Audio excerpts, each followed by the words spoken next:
Hi there, and welcome to Conversations with OLA. My name is Minerva Perez, and I am the Executive Director of OLA of Eastern Long Island, which stands for Organización Latinoamericana. We are a Latino-focused organization, but the work that we do is a benefit to the entire East End. Our main focus is education, advocacy, and the arts, and we are working to build a healthier, safer, and more equitable East End. Right now, today, I am extremely excited about our guest, Tammy Ashley. She is the Administrative Director of Wound Care for Stony Brook Southampton Hospital. We have her here today, and we're going to talk a bit about the work that she's been doing and some of the work that we've been doing together. So without further ado, welcome, Tammy. Thank you, and thank you so much, Minerva, for having me on the show today. It's very exciting for me to be able to share the great accomplishments that we've done together throughout the last several months. Well, I want to start off by saying that part of the impetus for Conversations with OLA was simply to bring people on. I feel extremely fortunate to get to work with and collaborate with different individuals and organizations, and I feel like I was kind of keeping it to myself or keeping it to OLA when we should be sharing that. So the kind of work we've been doing together means everything in the world. And Stony Brook, I do want to say from the onset of the pandemic, Stony Brook immediately was one of the most critical partners that we had. OLA had reached out to the governor's office because we were concerned about access to vaccines, specifically for people of color and people with different language access considerations. And when that first pod happened at Most Holy Trinity, that was only made possible by Stony Brook Southampton. And so I want to thank you from the get-go, representing the organization as well. And I want to ask you what your role was at the very beginning. We're going back in time a bit to the start of the pandemic, but what was your role at the onset? So as the Administrative Director of the Wound Center, I was overseeing the operations day-to-day of that department. I believe it was somewhere in January, February, my Vice President, Kevin Unruh, came to, not only I, but a couple of other people that reported to him, to help out with the vaccine pods. I didn't even know that they were happening at that moment. So I would say about 5 of us stepped up and we started to help administer the vaccines in various sites, initially at the hospital for the healthcare workers, and then of course as it opened up to different ages and different groups, we would expand our services. Ultimately, I became known as the vaccine queen. And I was spearheading most of the vaccines in what we called the local pods. The local pods meaning from Hampton Bays all the way to Montauk. Okay. And I was in every single town, myself, and also with Mike Velasquez, who was working side by side with me. And again, with all the other people that were instrumental in administering the vaccines to the communities. So I started in January of 2020, and I'm just winding down now because the need has definitely diminished because people have gotten vaccinated, and we're seeing less and less coming to the vaccine sites. So now we're limiting it to 1 day a week at the hospital. Okay, good. And we'll talk more about that that location sure. To let everyone know that where it's still going on. I wanted to talk a bit more also about the collaboration that not only that we have, because that's wonderful, but just what Stony Brook has been able to do, Stony Brook Southampton, with other partnerships that have been building and developing.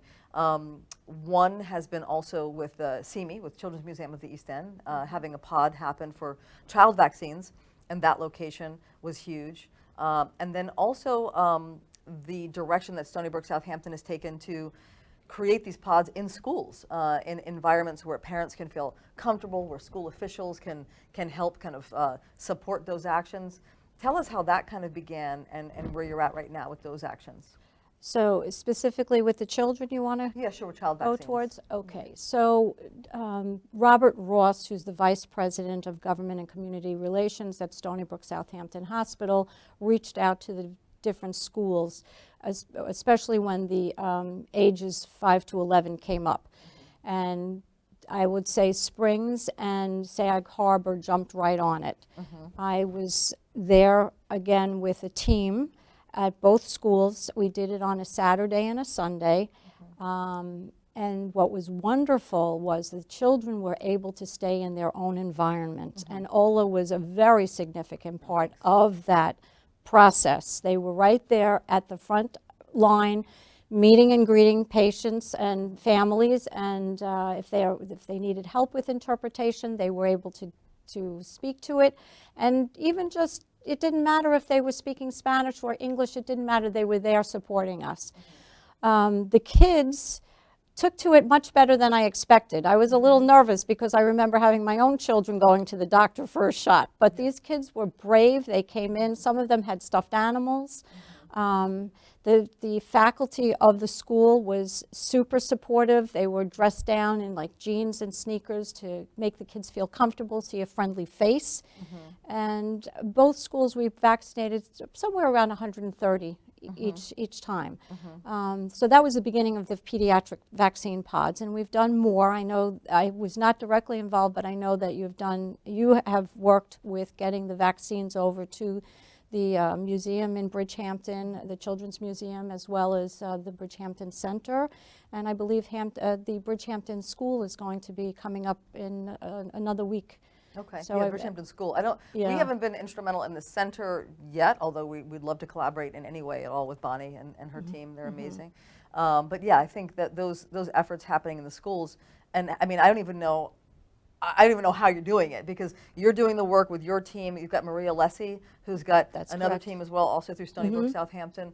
And it just feels like people must be cloned because you're everywhere doing these vaccines in schools. And also, it's just been fantastic. Where do you see that evolving? I know that, as you said, more and more people have been vaccinated, but in terms of next steps with other districts or anything related to that, do you feel that that's expanding? Right now, I think we're kind of at a plateau. We have done, I think these were the only elementary schools that we went to. I'm pretty sure that's it, because not everybody was jumping on it. You know, people were going to their own pediatrician. Dr. Favre is a local pediatrician.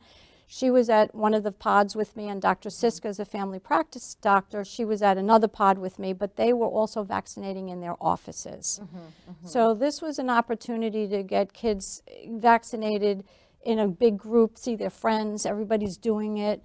And it was just a great idea to go to the schools and put kids in a place of comfort.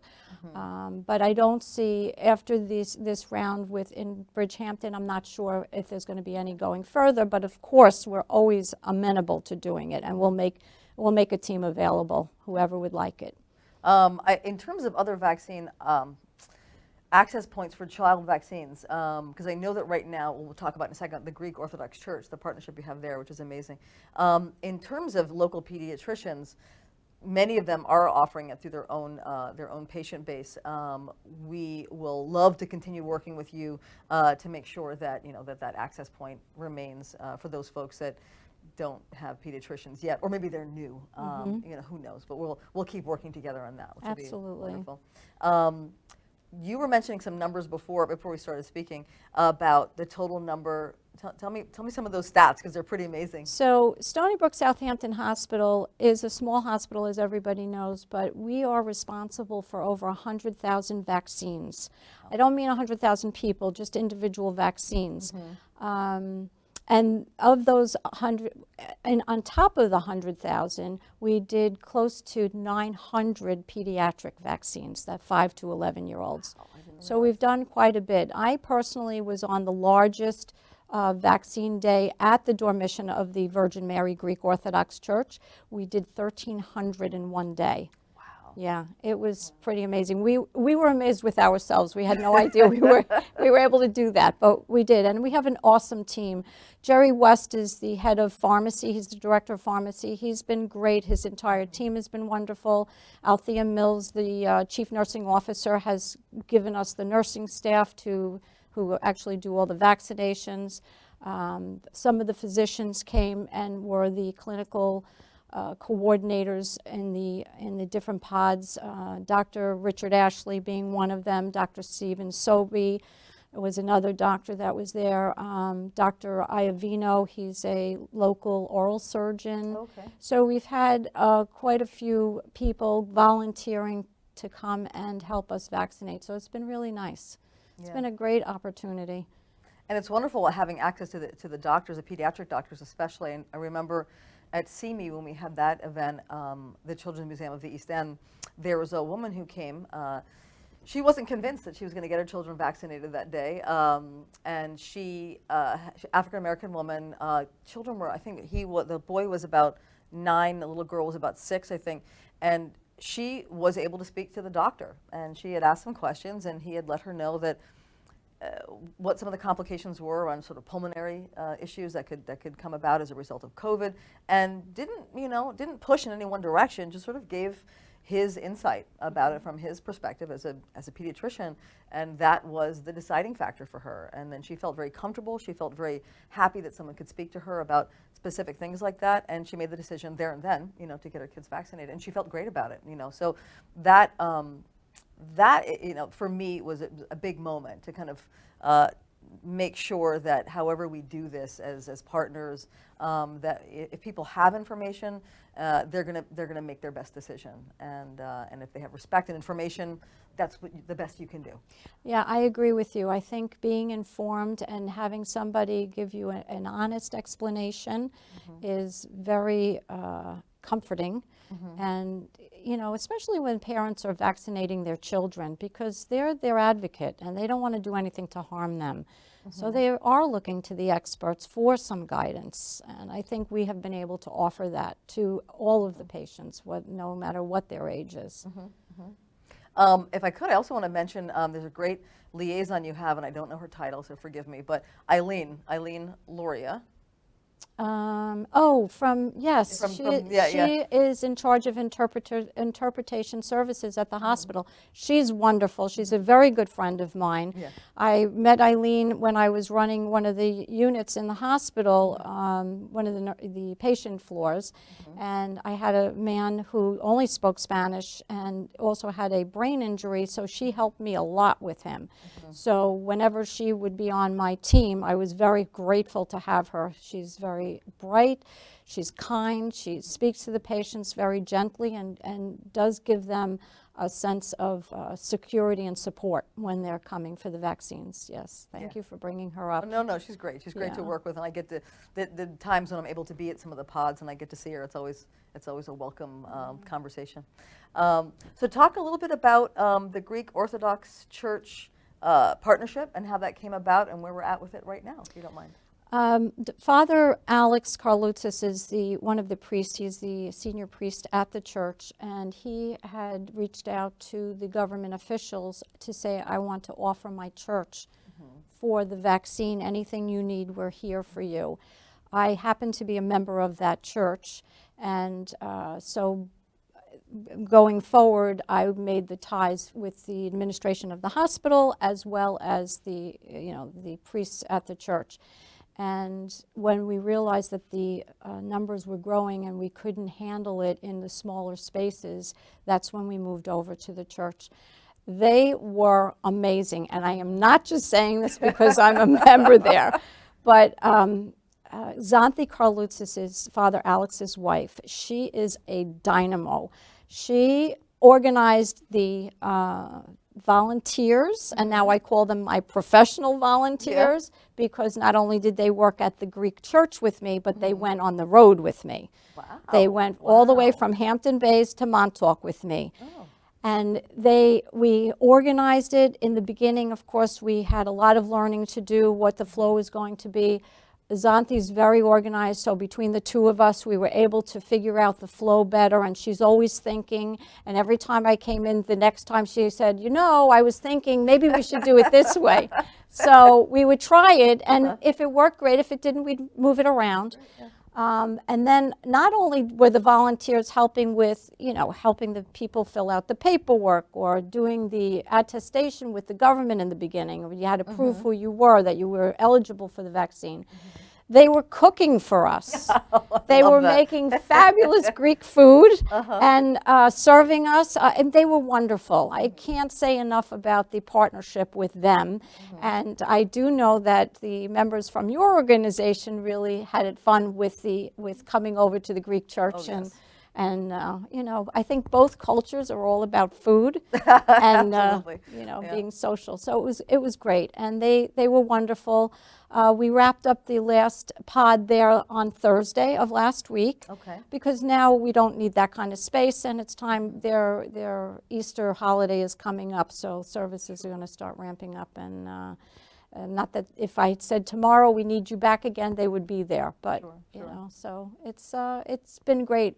I think one of the best things I had, that opportunities for me in all of this, was getting to meet so many people I never would have met before, even within the hospital. So that's fantastic. So right now, currently, what is the plan in terms of if you wanted to get your adult vaccination? So right now, on Thursday, every Thursday for the next 4 weeks in March, we are offering from 10 a.m. to 12 p.m. the Moderna vaccine, and then from 12 o'clock to 6 p.m. we're offering Pfizer, but it's only for 12 years and older. The pediatric pods we keep completely separate.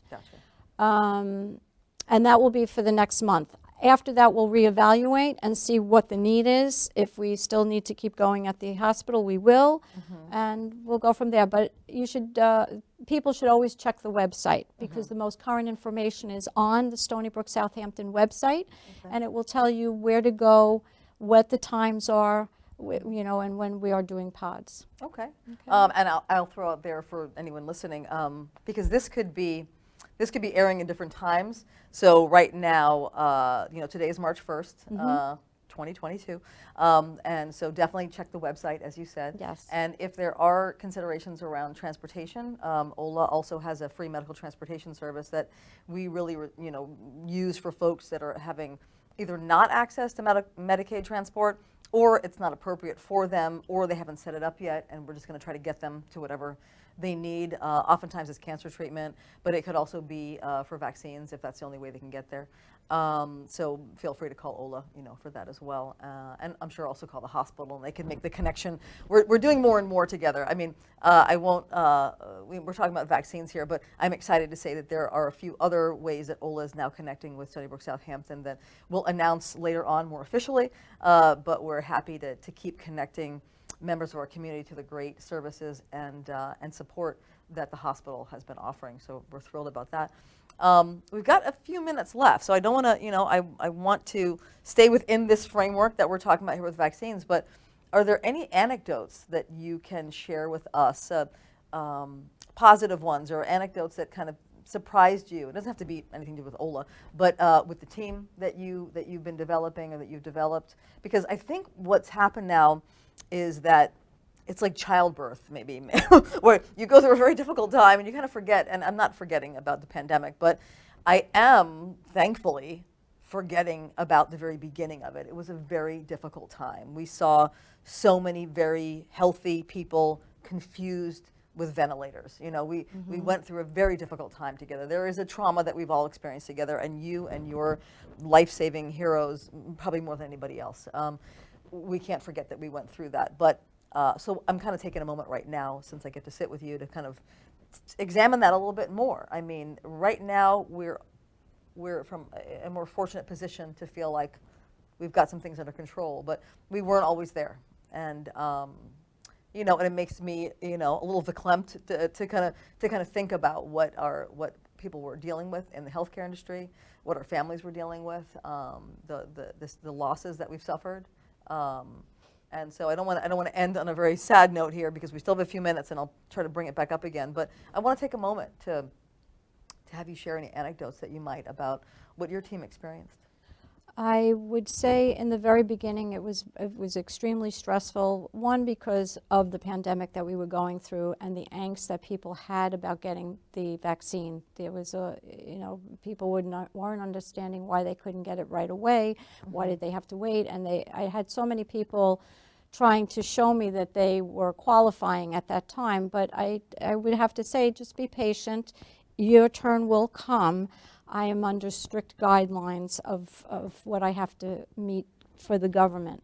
But as far as anecdotes, I would say that, and Robert Ross was very instrumental in this, people would reach out to Robert and say, my wife or my husband can't physically get there, or they won't be able to get out of the car. Is there a way we can work it out so they can get vaccinated? And we would plan to send a whole team out to the car, meaning a whole team, the vaccinator and somebody with the paperwork, to go sit with the patient, have them fill out the paperwork, and once they were vaccinated, somebody would stay with them and watch them for the 15 minutes. We even went to patients' homes. We went, Dr. Fred Weinbaum was instrumental in setting up with the hospitalists. I believe it was Dr. Van Arsdale's group went out to the houses. Initially, when we had J&J and we thought one and done, they were going to those patients' homes. So those are the kinds of things of outreach. I mean, we did everything we could to make sure we got vaccines in arms. We didn't turn anybody away, and it was our pleasure to do it. We never found it an inconvenience. We worked with Liz Dwyer from Southampton, bringing senior citizens on buses. And one group would go out onto the bus. They'd get all the paperwork lined up, they'd get vaccinated, we'd sit for 15 minutes, and off they went. And it worked out just great. One great experience I personally had was I had a young man come to the vaccine pod, and he was scheduled for a vaccine, and it happened to be at the church. And he said to me, my husband is in the car, but he doesn't have an appointment. Would it be okay if he got his shot today? And I said, you know what, just give me a few minutes. Let me go see what my count is. So I was able to see how many people hadn't shown up, and I said, we can fit him in. Well, out of that, an incredible friendship has developed, and we are still in touch. And the man that didn't have the vaccine also volunteered, and he went with me on the road to all the different sites. So that was kind of a neat thing. And overall, it was, as I said before, a great experience. I would do it all over again. I hope I never have to because of the pandemic, crisis, but I would do it all over again because it was that rewarding for me. Yeah. I mean, you made me think of one anecdote for the first pod that we had together with Most Holy Trinity, because that was still when the age requirement was there. So I think it was if there was a particular type of comorbidity or 65 and over. So, and the pod that we did in Most Holy Trinity, we wanted to make sure that people of color and language access was going to be a big part of it. So we had worked together with NAACP, with Larry Street, with Stony Brook, with the governor's office, with churches. But it was the worst weather day we possibly could have had. I'm remembering it now because I'm remembering that we had people at the door that it was extremely sad. We had folks that were almost at the age requirement, but not quite, and didn't have the comorbidities. But it was panic. It was panic, and it was hard to be there for that. And I had to be the person at the front because it was the right place for me to be. But at the same time, it was a heartbreak. But I remember seeing extremely elderly people in walkers walking up the walkway that was shoveled, but snow was everywhere. It was a day in April. Yeah, and it was early on, but they were so frail and so happy to be able to get the vaccine. And then I also remember toward the end of that pod that there were some people that were kind of struggling to make it there, and I was working with the team in Stony Brook to say, okay, well, this person's on their way, this person just canceled, I'm going to call, we had a wait list because we wanted to make sure we had at least 20 people on a wait list in the event something like that happened. And the team, they weren't going anywhere. They're like, we've got 10 more vaccines. We are not leaving until we can get these vaccines in arms, you know. So it didn't matter that it was this ridiculously long day. It didn't matter. I mean, you know, there was lunch, thankfully, but it didn't. Those things didn't matter. It was they wanted to make sure that not one of those vaccines was wasted, and the faces that we got to see from people that were just so relieved, they felt that they could be with their loved ones was just really beautiful. So yeah. It really was, and thank you for OLA for all your support. It's been a huge honor to work with your team. Andre and Charles were very helpful at both the pods. I met Charles with the pediatric pods. Sure. He was great, and Andre and I have been working together for months now. And Yeah. you know, again, very enjoyable, and I'm glad that our paths have crossed. No, we're here, and the good thing is we're here for the long haul, and we'd love to work with you in whatever context next. And thank you, your team. Thank you to everyone on all the different levels and all the different departments of Stony Brook, Southampton. It's really a pleasure and a lifesaver to have you here in our community. Thank you.